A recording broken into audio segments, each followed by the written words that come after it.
I didn't need to go on the air, or to do it publicly, or to self-aggrandize myself now, as, you know, Mr. Bannon is doing by giving a 60 Minutes interview, Christie said. In that interview, Bannon cast Christie as disloyal.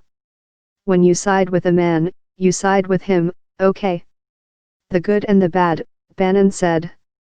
You can criticize him behind, but when you side with him, you have to side with him.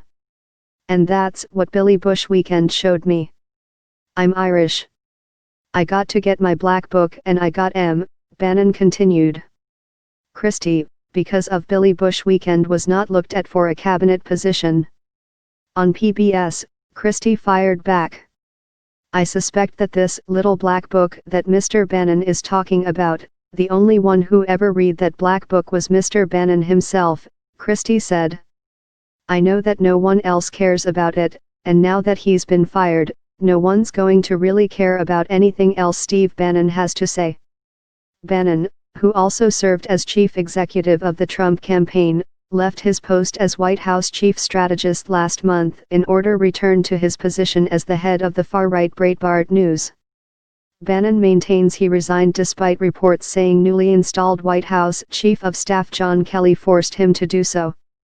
Trump went around the room and asked people the percentages he thought of still winning and what the recommendation, he said. I was the last guy to speak, and I said, it's 100%. You have 100% probability of winning after the meeting, which was held a day before the second presidential debate, Bannon said gave Christie an ultimatum. I told him, the plane leaves at 11 o'clock in the morning. If you're on the plane, you're on the team, Bannon said. Didn't make the plane. This, I suspect, is his last 15 minutes of fame, and that's fine. I hope he enjoys it, Christie added.